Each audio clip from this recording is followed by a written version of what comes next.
হজ করা মানুষের একটা সাধনার বস্তু। হযরত আব্দুল্লাহ ইবনে মুবারক তিনি প্রত্যেক বছর হজ করতে যেতেন। এক বছর দেখা গেল তিনার হজ করতে যাওয়ার নিয়ম করতে করতে দেরি করে ফেলেছেন। হযরত আব্দুল্লাহ ইবনে মুবারক যখন ভাবলেন যে আমার দেরি হয়ে গেছে, আমি অনেকটাই দেরি করে ফেলেছি, আরো আগে আমাকে তৈরি হতে হতো, যাই হোক না কেন এইবার আমি হজ ধরতে পারবো না, এইবার আমার হজ করা হবে না। সেই জন্য তিনি মনে মনে ইরাদা করে ফেললেন, আমার তো এবার হজে যাওয়া হলো না, আমি অন্তত হাজীদেরকে অনুসরণ করব, অনুকরণ করব। হাজীদের অনুসরণ করা, হজ চলাকালীন হাজী সাহেবরা যে সমস্ত কাজকর্ম থেকে নিজেদেরকে বিরত রাখেন, ওই সমস্ত কাজকর্ম থেকে আমিও বিরত থাকবো, আমাকেও বিরত রাখবো। এইভাবে কিছুটা হলো হাজীদের আমি অনুসরণ করব, তাদের শামিল হয়ে থাকবো। এরকম চিন্তা ভাবনা যখন করে ফেলেছেন, সেই সময় দেখা গেল ইনার বাড়ির সামনে একজন আল্লাহর ওলি বান্দী তিনি এসে হাজির হয়েছেন। একজন আল্লাহর ওলি বান্দী তিনি এসে হাজির হয়েছেন। ওলির অভাব নাই মেয়েদের মধ্যে প্রচুর ওলি আছে, তবে মেয়েদের মধ্যে নবী নাই, রসুল নাই। নবী রসুল মেয়েদের মধ্যে নাই, কিন্তু তারপরও মেয়েদের গর্বের শেষ নাই। কি বলেন কথা ঠিক না? যত নবী রসুল সব মেয়েদের পেট থেকে হয়েছে। কি কথা ঠিক না? তাহলে নবী রসুল জন্ম দিয়েছেন মেয়েরা, মায়েরা। যত আল্লাহর ওলি, ডাক্তার, ইঞ্জিনিয়ার, বিজ্ঞানী যাই বলেন না কেন, সব তো মায়েদের পেট থেকেই হয়েছে। এই জন্য মায়েদের গর্বের অভাব নাই, মায়েরা তো গর্ব করতেই পারে। আমি নবীর মা, আমি রসুলের মা, আমি একজন আল্লাহর ওলির মা, আমি একজন ডাক্তারের মা, ইঞ্জিনিয়ারের মা, হাফিজের মা, মওলানার মা।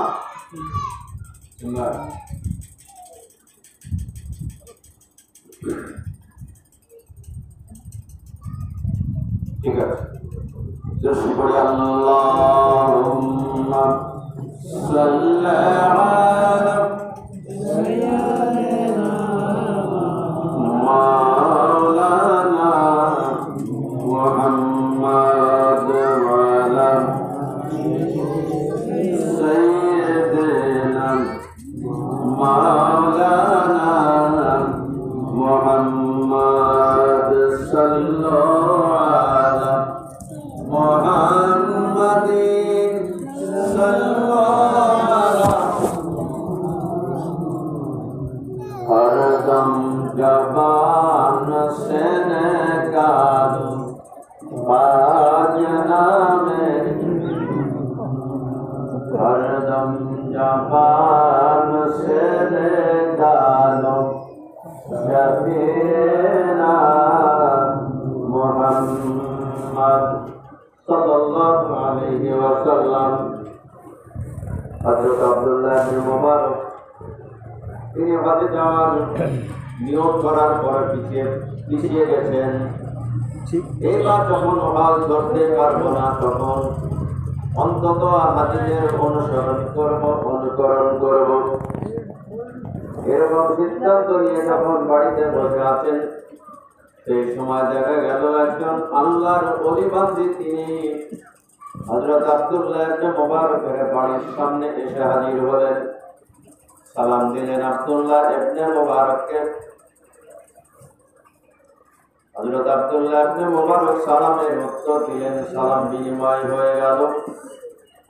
এরপর আব্দুল্লাহ ইবনে মুবারককে ওই আল্লাহর ওলি বান্দি তিনি বলেন, ও আব্দুল্লাহ ইবনে মুবারক, তুমি তো হজে যাওয়ার জন্য তৈরি হয়েছ,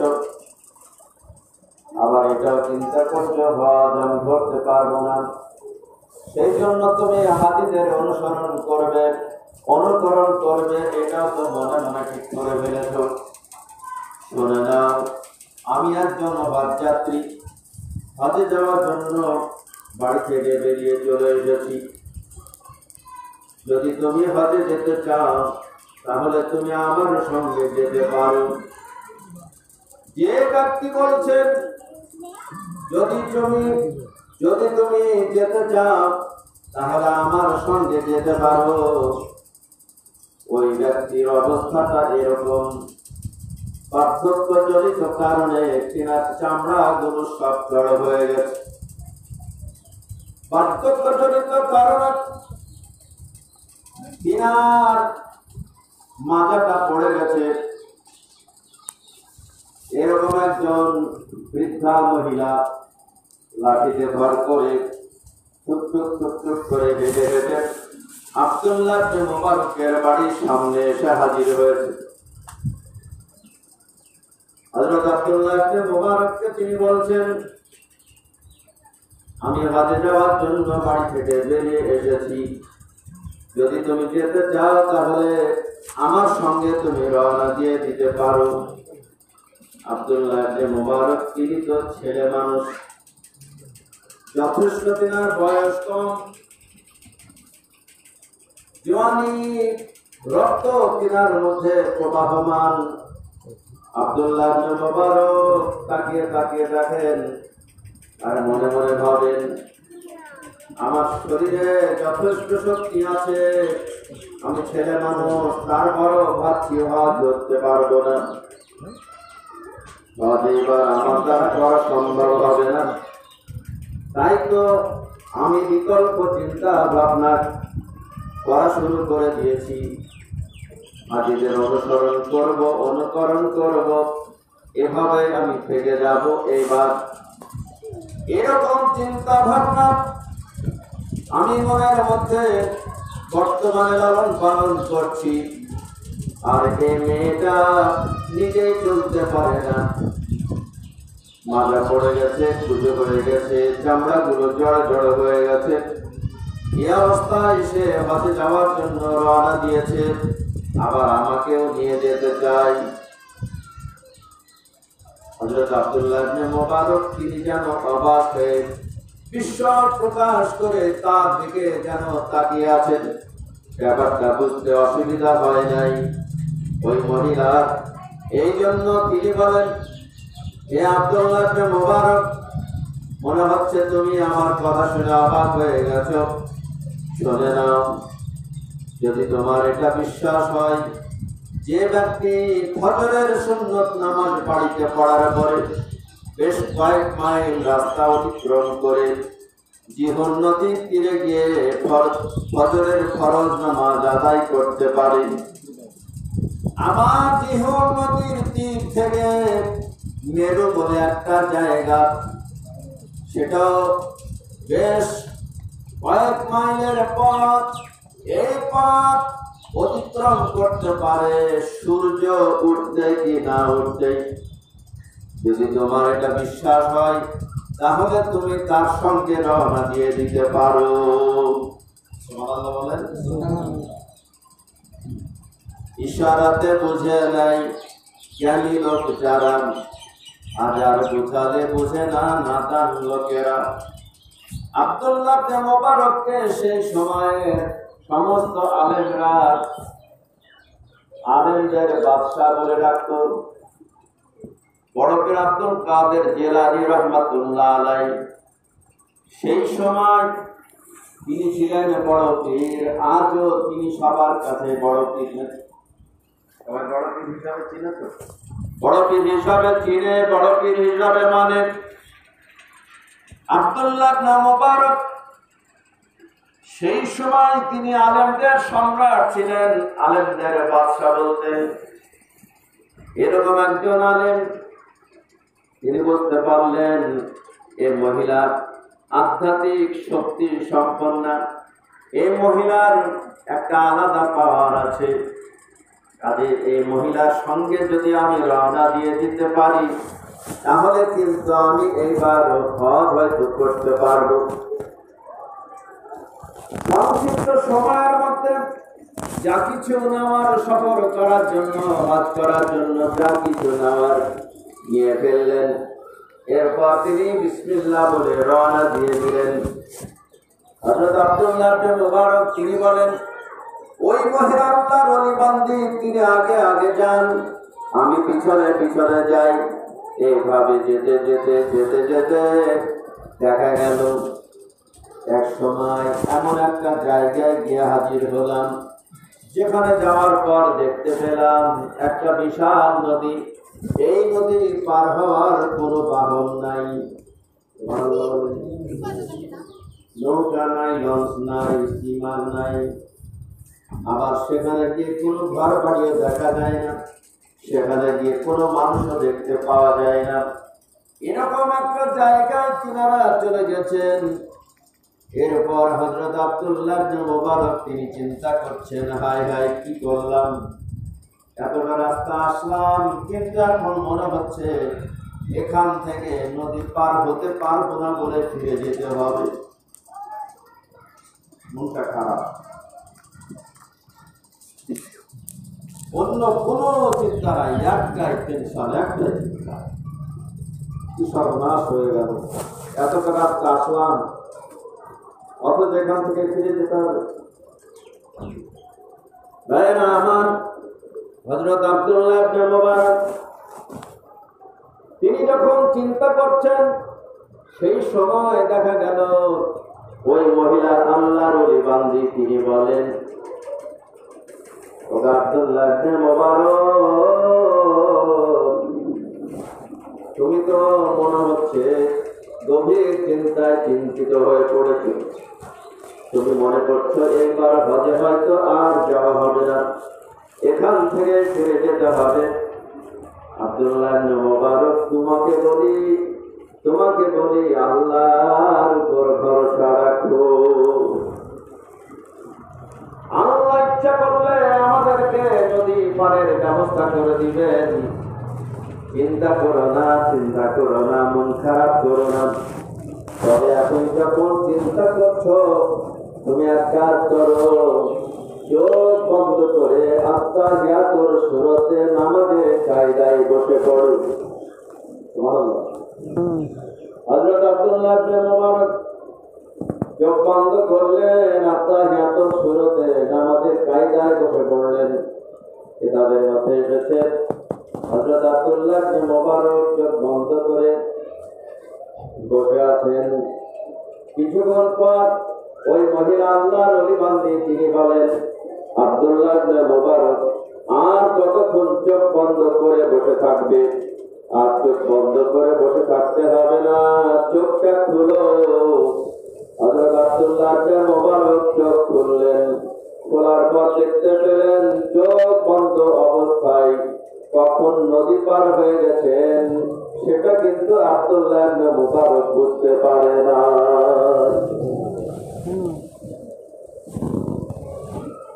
হযরত আব্দুল্লাহ ইবনে মুবারক তিনি বলেন, খোদার কসম করে বলি, এইভাবে আমি ওনার সঙ্গে মক্কা শরীফে গিয়ে পৌঁছে গেলাম। আর সেখানে পৌঁছে যাওয়ার পর দেখতে পেলাম হজ শুরু হতে এখনো আরো কয়েকদিন বাকি আছে। আল্লাহ যদি কাউকে নিয়ে যাওয়ার ইচ্ছা করেন, তার কোনো সমস্যা হবে? কোনো সমস্যা হবে না। দেখুন অনেক মানুষ যাদের অনেক টাকা, তারা যেতে পারছে না। আমার অনেক মানুষ যাদের টাকা সেরকম নাই, যাদের ব্যাপারে মানুষ চিন্তাই করতে পারেনি যে হজে যেতে পারবে, তারা আবার হজে যাওয়ার জন্য তৈরি হয়ে বসা। আল্লাহ তাদেরকে হজ করিয়ে দিলেন। কি বলেন, এরকম হয়তো না, হয় না? এরকম অনেক আমি আমার জীবনে অনেক মানুষ এরকম দেখেছি, যারা হজ, যাদের পর হজ খরচ হয়নি, এরকম মানুষও হজ করে চলে আসে। ভাইরা আমার আসুন, মক্কা শরীফে হজ করতে যাওয়ার পর যখন হয়তো তওয়াফ করছে, এই তওয়াফ করার সময়, কাবা ঘর প্রদক্ষিণ করার সময় অনেক হাজি সাহেব হারিয়ে যাবে, অনেক হাজি হারিয়ে যাবে। একটা টিমের সঙ্গেই আছে, কিন্তু একটু ধাক্কা টাক্কা লেগে হয়তো দেখা গেল ফিরতে গেল। ফিরতে যাওয়ার পর আর হয়তো তার সঙ্গে লোককে খুঁজেই ছিল। আমি 1977 সালে যখন গিয়েছিলাম, তখন তো একেবারে ছেলে মানুষ, মক্কা শরীফে পৌঁছাতে 8টা সাড়ে 8টা এরকম হয়েছে। সেখানে গিয়ে সব জায়গায় দেখি না,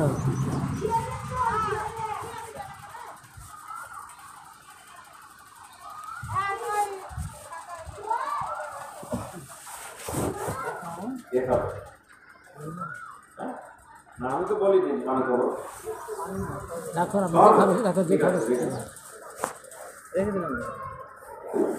তারপরে যেন খাবো। এটা তো শিবরি আল্লাহুম্মা সাল্লি আলা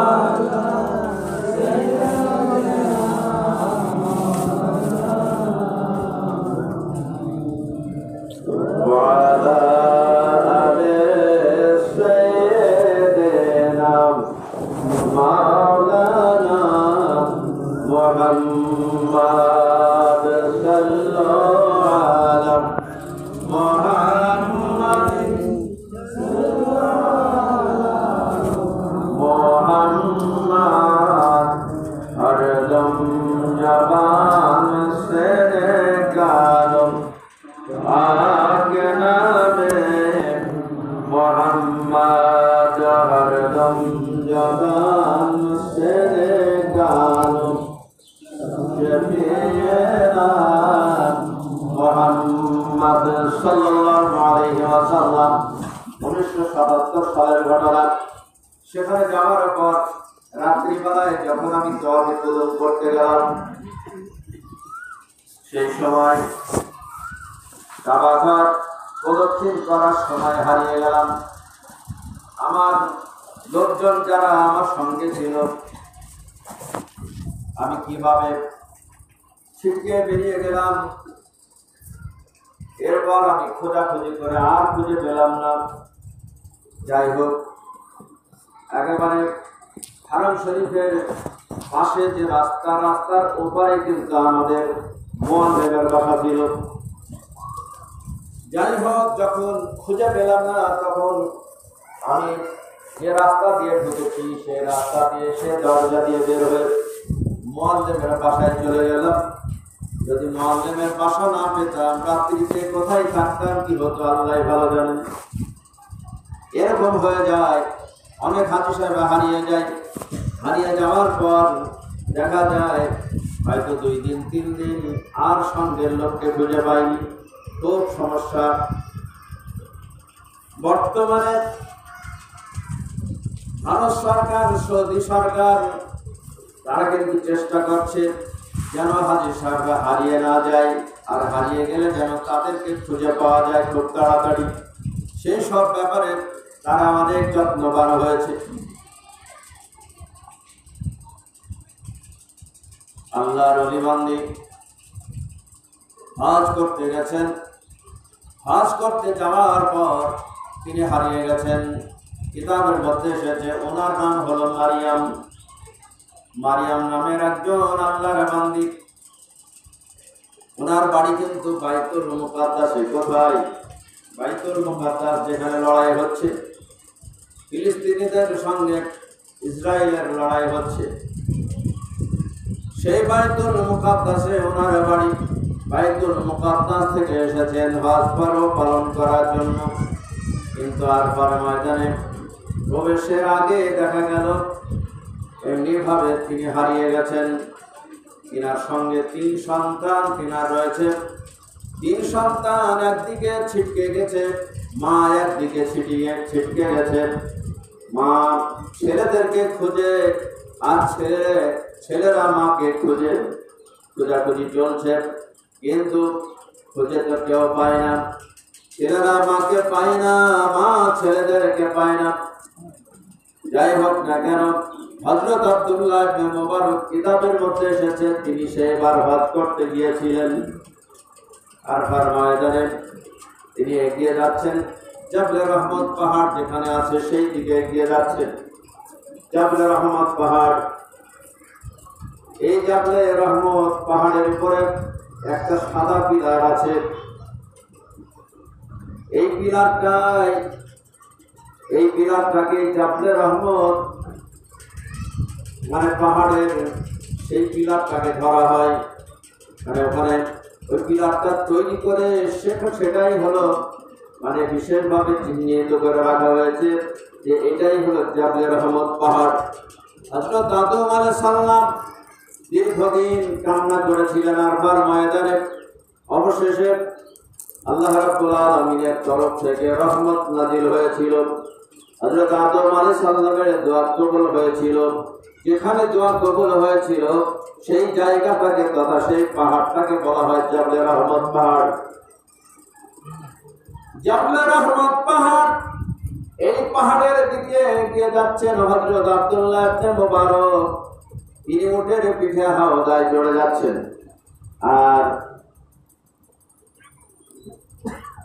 ওই মহিলা যিনি হারিয়ে গেছেন তিনি রাস্তার ধারে দাঁড়িয়ে দাঁড়িয়ে কোরআন তেলাওয়াত করছেন। রাস্তার ধারে দাঁড়িয়ে দাঁড়িয়ে কোরআন তেলাওয়াত করছেন। কোরআন শরীফের একটা আয়াতই বারে বারে তেলাওয়াত করছেন।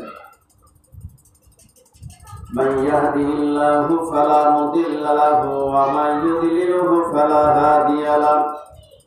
একটাই মাত্র আয়াত তেলাওয়াত করছেন। আল্লাহ যাকে পথ দেখায় তাকে কেউ পথ হারা করতে পারে না, আর আল্লাহ যার পথ হারিয়ে দেন তাকে কেউ পথ দেখাতে পারে না। হেদায়েতের মালিক কে? আল্লাহ না? হেদায়েতের মালিক আল্লাহ।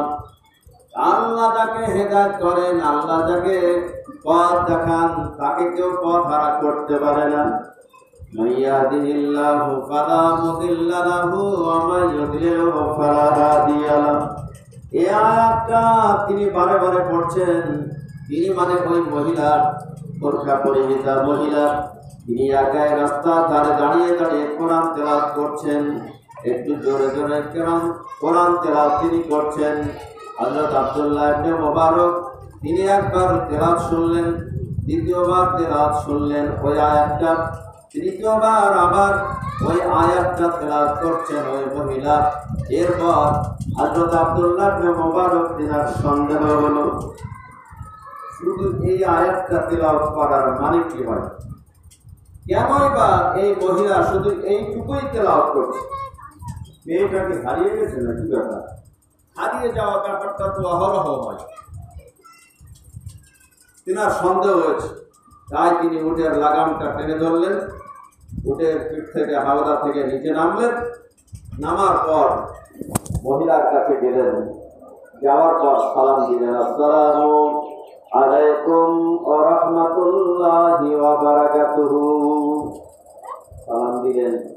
মহিলা সালামের উত্তর দিয়ে বলেন, সালামুন কাওলাম মির রাব্বির রহিম। পরম করুণাময় রবের তরফ থেকে আল্লাহর করুণা বাড়ি আপনার উপর বর্ষণ হোক। জোরে বলুন সুবহানাল্লাহ। ওয়ালাইকুম সালাম বলতে পারতেন নাকি? সালাম দেওয়া, সালাম আদান প্রদানের নিয়ম তো তাই। একজন বলবে আসসালামু আলাইকুম, আর একজন বলবে ওয়ালাইকুম সালাম। কিন্তু ওই মহিলা তিনি সালামের উত্তর ওইভাবে দিলেন না, বরং কোরআন শরীফ থেকে তিনি আয়াতে কারিমা তেলাওয়াত করে সালামের উত্তরটা দিলেন। হযরত আব্দুল্লাহ ইবনে মুবারক তিনার যেহেতু সন্দেহ হয়েছে মেয়েটা হয়তো হারিয়ে গেছে, পথ হারা হয়ে গেছে, সেই জন্য ওই মহিলাকে তিনি জিজ্ঞাসা করে জানতে চাইলেন যে মা তোমার বাড়ি কোথায়?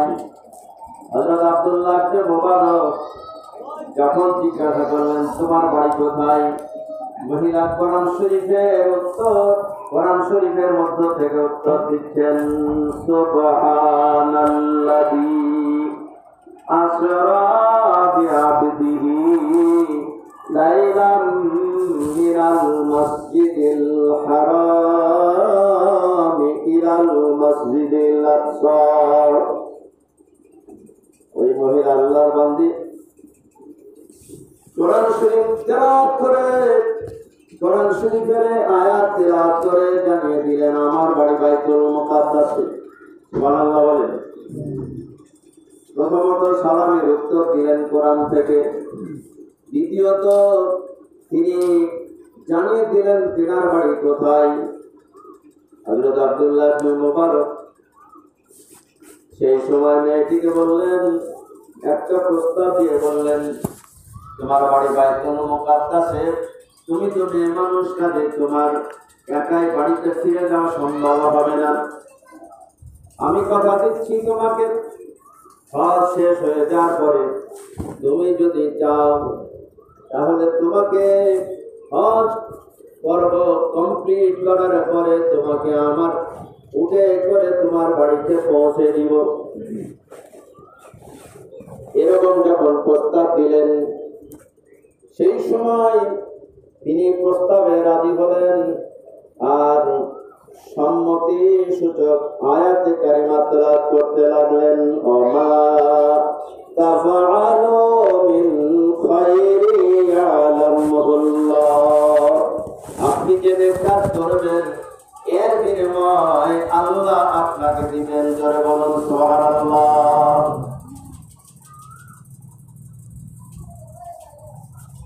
কোরআন শরীফ থেকে সালামের উত্তর দিলেন, বাড়ি কোথায় সেটার উত্তর কোরআন শরীফ থেকে দিলেন। এরপরে তিনার যে সম্মতি আছে, আব্দুল্লাহ ইবনে মুবারক যে প্রস্তাব দিলেন সেই প্রস্তাবে তিনি যে রাজি আছেন সেটারও উত্তর কোরআন শরীফ থেকে দিলেন। সুবহানাল্লাহ বলবেন না? কোরআন শরীফের আয়াতের সংখ্যা কত? ৬,৬৬৬। আর সূরার সংখ্যা কথা বলেন? ১০০। সবাই বলেন না, সবার মনে হয়ে যাবে, মুখস্থ হয়ে যাবে, সংখ্যাটা সবার মুখস্থ হয়ে যাবে। তাহলে যাদের জানা আছে তাদের জানা আছে, যাদের জানা নাই তাদের জানা হয়ে গেল, মুখস্থ হয়ে গেল। ২-৩ বার বললেই দেখা যাবে মুখস্থ হয়ে যাবে। তাহলে ১১৪টা সূরা। আর শয়তান যে মানুষের মধ্যে আছে আর জিন জাতির মধ্যেও আছে,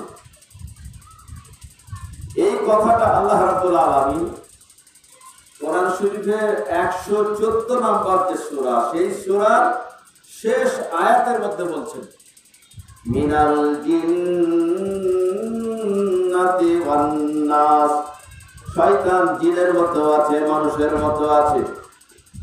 জিন শয়তান, মানুষ শয়তান, উভয় শয়তানই কিন্তু খাতারনাক। কি বলেন? কথা ঠিক না বেশি? জিন শয়তান শয়তানি তো করে, কিন্তু মানুষ শয়তানও কম না। এই মানুষ শয়তান যারা, এরা রাত্রিবেলায় ঘুমাতে পারে? এরা ঘুমায় না। মানুষ শয়তান যারা, এই চুরি ডাকাতি রাহাজানি চিন্তা এইসব যারা করে বেড়ায়, রাত্রে ঘুমায়? হ্যাঁ, রাত্রে ঘুমায় না।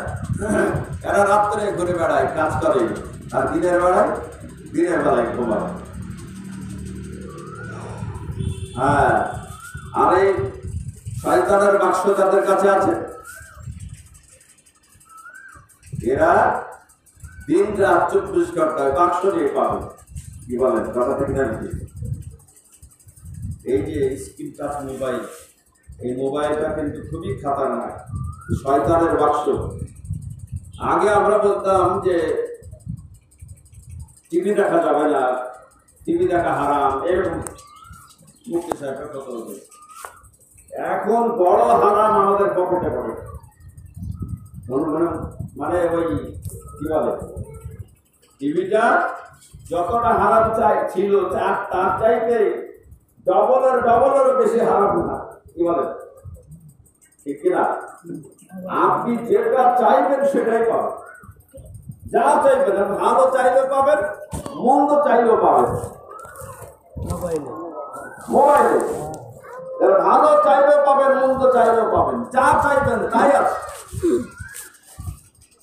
তো যাই হোক, সময় কিন্তু বেশি হাতে নাই, আলোচনা সংক্ষেপ করতে হবে। একাদশী পড়ে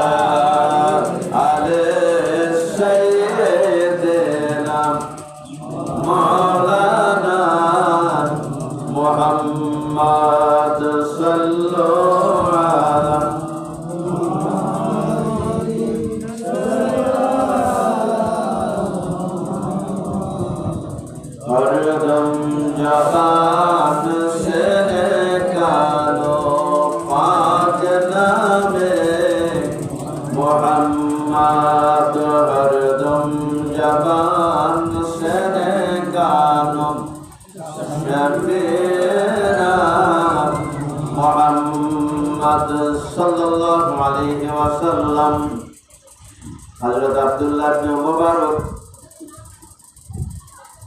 মেয়েটির নিকট থেকে যখন সম্মতি সূচক আয়াতটা শুনলেন, সেই সময় উটটা ওই মেয়েটির কাছে নিয়ে গেলেন,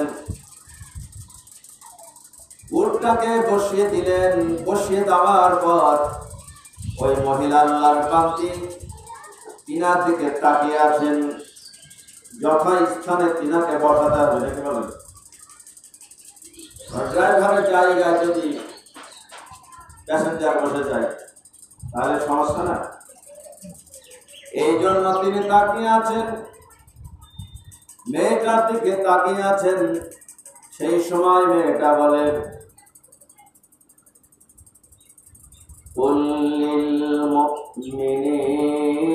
للمؤمنين يغضوا من أبصارهم। প্রত্যেক মুমিন যেন তাদের দৃষ্টি নিচের দিকে রেখে দেয়। সুবহানাল্লাহ বলেন। যেহেতু আব্দুল্লাহ ইবনে মুবারক মেয়েটার দিকে তাকিয়ে আছে, সেই জন্য কোরআন শরীফের আয়াত তেলাওয়াত করে তিনাকে সতর্ক করছেন, সাবধান করছেন।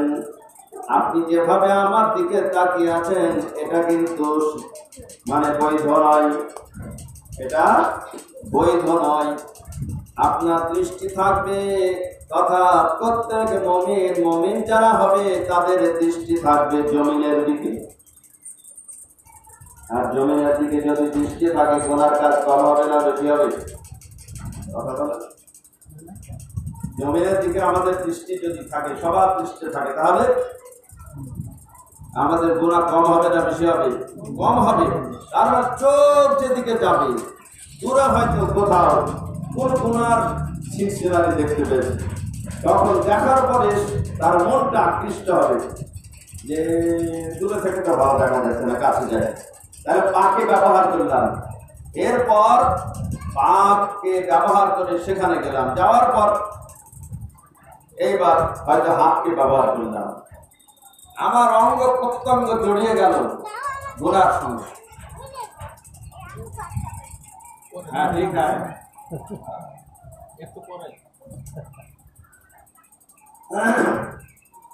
তাহলে অঙ্গ প্রত্যঙ্গ জড়িয়ে গেল।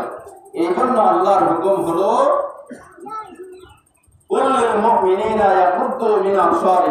আল্লাহ বলেন প্রত্যেক মুমিন তারা যেন নিজের দৃষ্টি নিজের দিকে রাখে। যাই হোক, হযরত আব্দুল্লাহ ইবনে মুবারক সতর্ক হয়ে গেলেন, চোখের দৃষ্টিটা ধরিয়ে নিলেন। হযরত আব্দুল্লাহ ইবনে মুবারক চিন্তা করছেন, আমি তো তার ভালোর জন্য চিন্তা ভাবনা করছি, তাকে কোথায় বসাতে হবে, কোথায় বসলে তার ভালো হবে, আমার ভালো হবে, সবার ভালো হবে, সেই চিন্তায় তো আমি তার দিকে তাকিয়েছি।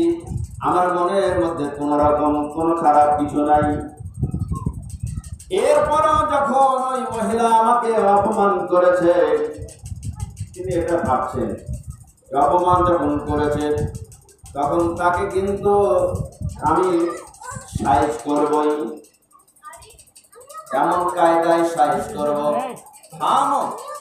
এমন কথা বলবে, এরপরে বলবে আমি বলি তা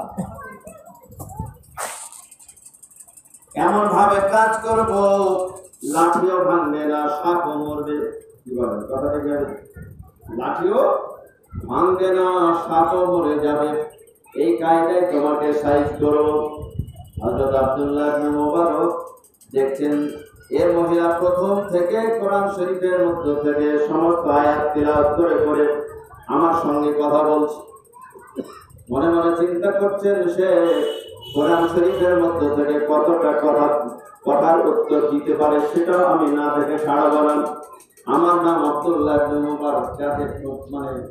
যারা উচ্চ শিক্ষায় শিক্ষিত, যাদের শিক্ষা দীক্ষা একটু বেশি বেশি আছে, এদের মধ্যে একটু অহংকার হওয়াটাই স্বাভাবিক, নাকি বলেন? हम किसी से कम नहीं। যারা মুক্তি সাহেব বড় বড় যারা ব্যক্তি, কিন্তু তরিকার একটা পাঠ আছে। তরিকপন্থী যারা, তারা তাদের পীর সাহেবদের কাছ থেকে, তাদের ওস্তাদের কাছ থেকে এই শিক্ষাটা পায়। তাদের ওস্তাদেরা এটাই বলে, গুরুরা এটাই বলে, পীর সাহেবরা এটাই বলে যে বাবা অহংকার করবে না, কারণ অহংকারকারীকে আল্লাহ পছন্দ করেন না। ইন্নাল্লাহা ইউহিব্বু মান কানা মুখতালান ফখুরা। অহংকারীকে আল্লাহ ভালোবাসে না, অহংকারীকে মানুষও ভালোবাসে না। অহংকারকে কেউ ভালোবাসে না। আর অহংকার ধ্বংসের মূল, পতনের মূল। গায়ের আমার তো হযরত আব্দুল্লাহ ইবনে মুবারক তিনি মনে মনে একটু চিন্তা ভাবনা এরকম নিয়েছেন যে আমিও তো তোমাকে না দেখে ছাড়ছি না, তুমি কতটা কোরআন শরীফের মধ্য থেকে উত্তর দিতে পারো। যাই হোক, হযরত আব্দুল্লাহ ইবনে মুবারক মেয়েটি উটের পিঠে হাওয়া দেয়, পিছনের দিকে যখন বসলো, আরবের মানুষ কাজে তাদের তো জানাই আছে প্যাসেঞ্জারে কোথায় বসবে আর ড্রাইভার কোথায় বসবে। হযরত আব্দুল্লাহ ইবনে মুবারক ইনার সামনে জায়গাটা রেখে দিয়ে পিছনে বসলেন ওই মহিলা। এরপর হযরত আব্দুল্লাহ ইবনে মুবারক উটের পিঠে ওঠার পরে তিনি এগিয়ে যাচ্ছেন। এগিয়ে যেতে যেতে এক সময় কিন্তু তিনার মনের মধ্যে একটু ভালো চিন্তা ভাবনা এসে গেল। তাই ওই মহিলাকে বলছেন যে মা, আমার তো মনে হয় তুমি হারিয়ে যাওয়ার পরে তোমার খাওয়া দাওয়া হয় নাই, আমার কিন্তু অনেকটা বিলম্ব হয়ে গেছে, এই ব্যাপারটা কিন্তু অনেক আগে আমাকে খেয়াল করা প্রয়োজন ছিল। তো যাই হোক না কেন, আমার এই হাওয়াদার পিছনের দিকে আমার একটা ব্যাগ আছে, সেই ব্যাগের মধ্যে আমার কিছু খাবার আছে, তুমি কোন রকম সংকোচ না করে খাওয়া দাওয়া করে নাও। এরকম সংকোচ না করে, লজ্জা না করে, আমার পিছনের দিকে হাওয়াদার পিছনের দিকে একটা ব্যাগ আছে, সেই ব্যাগ থেকে খাবার বের করে তুমি খাও, কোনো অসুবিধা নাই, সংকোচের কোনো ব্যাপার নাই। সেই সময় ওই মহিলা আল্লাহর বান্দি তিনি কোরআন শরীফের আয়াতে কারিমা তেলাওয়াত করে বলছেন, অযুকুর আয়াতে কারিমা তেলাওয়াত করে বলছেন, সুম্মা আতিমুস সিয়ামা ইলাল লাইল। আল্লাহ রাব্বুল আলামিন তিনি রোজার ব্যাপারে বলছেন যে তোমাদের রোজাকে রাত্রি পর্যন্ত দীর্ঘায়িত করো। এখন যদি আমি খেতে চাই তাহলে তো রোজা আমার রাখা হবে না। রোজা যদিও নফল রোজা, কিন্তু তারপরেও রোজা যখন আছি তখন এই রোজা ভেঙে দেওয়া ঠিক হবে না, কারণ এ ব্যাপারে আল্লাহর হুকুম, আল্লাহর নির্দেশ। সুম্মা আতিমুস সিয়ামা ইলাল লাইল। আল্লাহ বলছেন তোমরা রাত্রি পর্যন্ত তোমাদের রোজাকে দীর্ঘায়িত করো। হযরত আব্দুল্লাহ ইবনে মুবারক খুব অবাক হয়ে গেলেন। রোজার ব্যাপারও সে কোরআনের মধ্য থেকে সুন্দর করে উত্তরটা দিয়ে দিল। সে খাবে না, খাওয়া যাবে না, সে ব্যাপারে সে উত্তর সুন্দর করে দিয়ে দিল। হযরত আব্দুল্লাহ ইবনে মুবারক এই সময় তিনি চিন্তা করছেন, মেয়েটা সংসার করেছে কি করেনি এ ব্যাপারে একটু জানতে পারি, আমি জিজ্ঞাসা করে দেখি। এই সময় ওই মহিলা আল্লাহর বান্দীকে তিনি জিজ্ঞাসা করলেন যে তুমি কি সংসার করেছো, সন্তান সন্ততি তোমার আছে না নাই? সেই সময় তিনি বললেন, والمال والبنون زينة الحياة الدنيا। ধন সম্পদ, সন্তান সন্ততি এগুলি হলো পার্থিব জীবনের সৌন্দর্য। ধন সম্পদ না থাকে, সন্তান সন্ততি যদি না থাকে, এই জীবন ভালোই লাগবে না। ভালো লাগার জন্য ধন সম্পদের দরকার, টাকা পয়সার দরকার, যেমন তেমনি সন্তান সন্ততির দরকার। এক কথায় আমার সংসার আছে, সন্তান সন্ততি আছে। কোরআন শরীফের মধ্য থেকে এই আয়াত তেলাওয়াত করে জানিয়ে দিলেন। আমার হযরত আব্দুল্লাহ ইবনে মুবারক সেই সময় এবার চিন্তা করছেন, সহজ প্রশ্ন করলে কিন্তু থেকে থামানো যাবে না, প্রশ্ন করতে হবে খুব জটিল। হযরত আব্দুল্লাহ ইবনে মুবারক বলছেন, ওগো আল্লাহর বান্দী, তুমি এই মক্কা শরীফে কেন এসেছো? তিনি বলেন, আমি মক্কা শরীফে এসেছি ওয়ালিল্লাহি আলান নাসি হিজ্জুল বাইত, আমি হজ করার জন্য এসেছি। হযরত আব্দুল্লাহ ইবনে মুবারক এরপর ওই আল্লাহর বান্দী তিনাকে বলছেন, আমি তোমার নামটা কিন্তু একবারও জিজ্ঞাসা করি নাই, তোমার নামটা কি বলো? তিনি ভাবছেন যে নামের কথা হয়তো কোরআন শরীফের মধ্য থেকে দিতে পারবে না, সেই জন্য তিনি বলছেন তোমার নামটা কি। আর এই প্রশ্ন করার সঙ্গে সঙ্গে তিনি কোরআন শরীফের মধ্য থেকে তিলাওয়াত করছেন, ওয়াজকুর ফিল কিতাবি মারইয়াম, আমার নাম মারইয়াম। জোরে বলুন সুবহানাল্লাহ।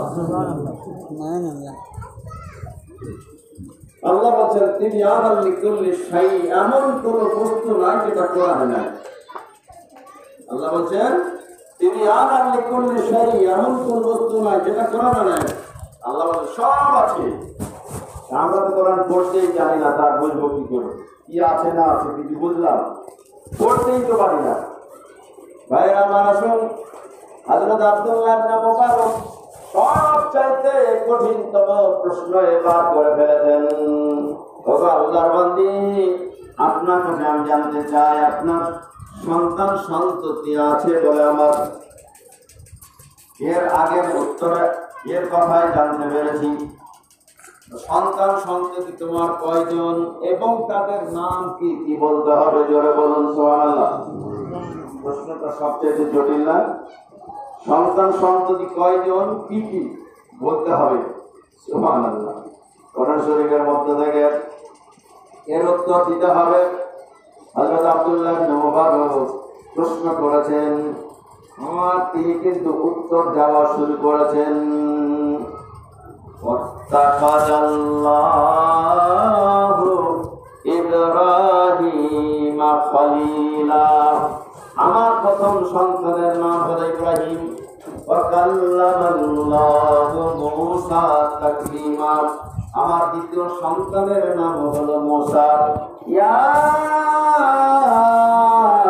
দাউদ ইন্না জাআলনাকা খলীফা, আমার তিনটা সন্তান, বড় সন্তানের নাম ইব্রাহিম,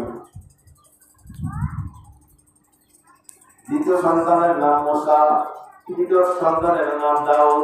সুবহানাল্লাহ বলেন।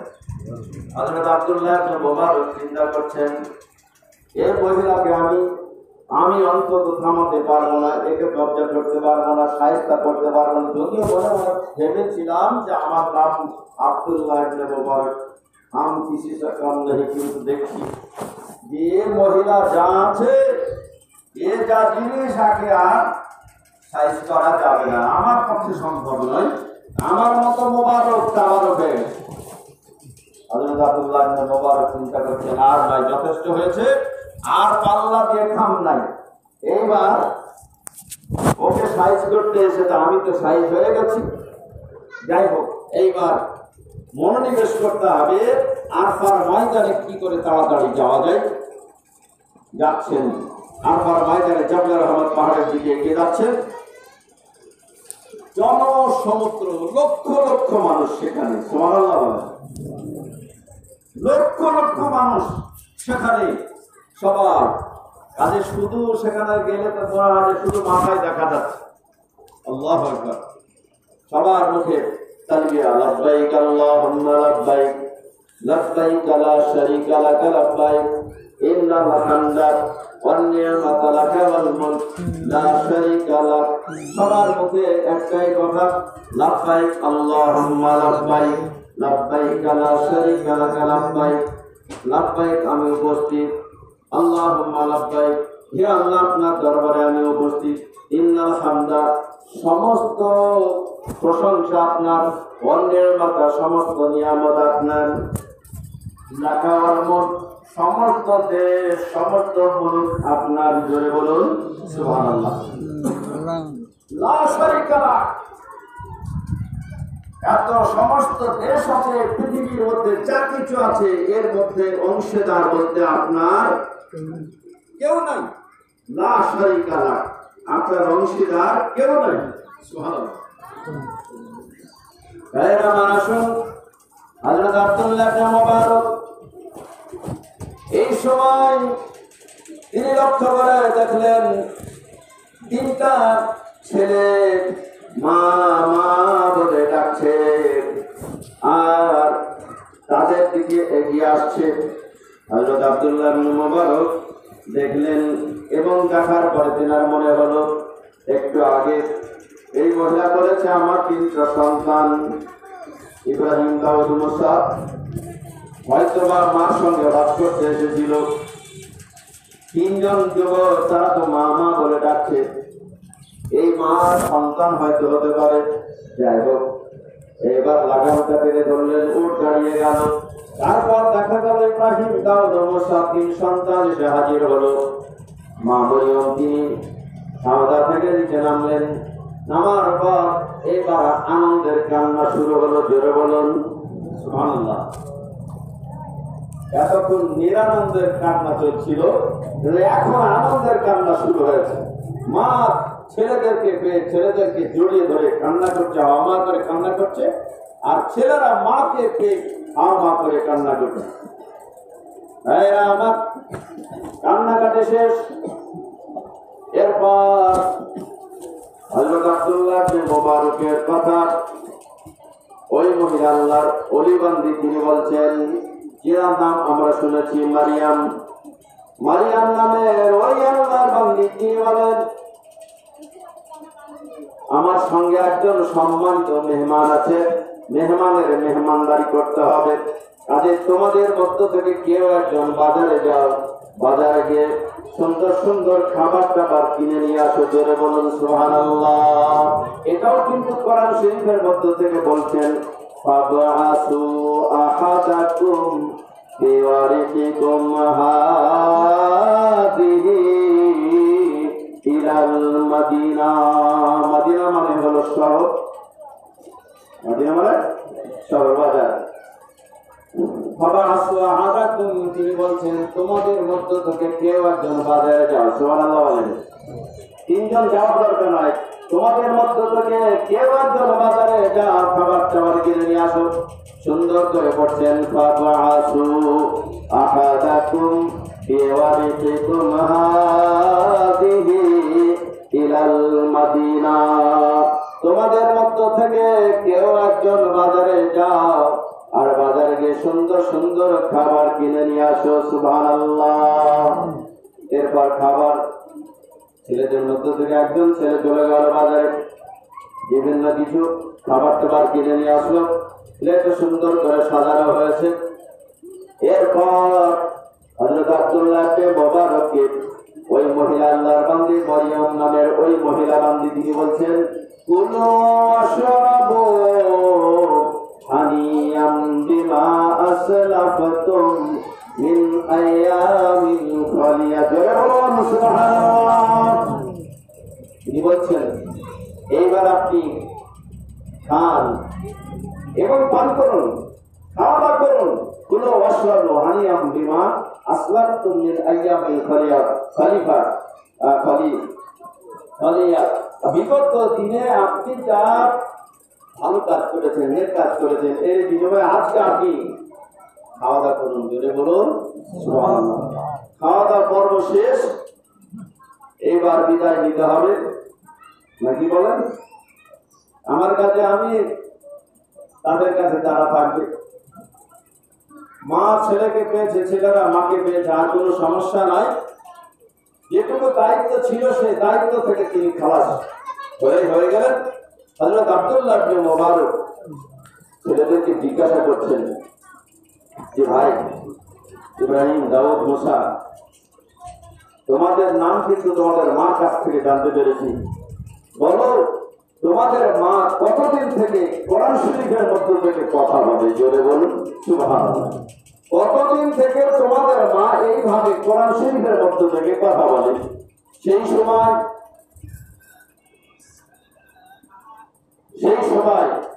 ইব্রাহিম, দাউদ, মুসা এরা তিন ভাই বলেছিল হুজুর আমাদের মা আজ থেকে অনেক দিন হয়ে গেল, প্রায় 40 বছর হয়ে গেল আমাদের মা কোরআন শরীফের মধ্য থেকে কথা বলে। কোরআন শরীফের বাহিরে কোনদিন তাকে কথা বলতে দেখি নাই। জোরে বলুন সুবহানাল্লাহ। আল্লাহ কোরআন শরীফ সম্পর্কে বলছেন তিবয়ানাল লিকুল্লি শাই, এমন কোন বস্তু নয় যেটা কোরআনে নাই। কোরআনে সব আছে কিন্তু আমরা এই কোরআনের মধ্যে নাই, সেই জন্য সবই মনে হয় না। কি বলেন কথা ঠিক?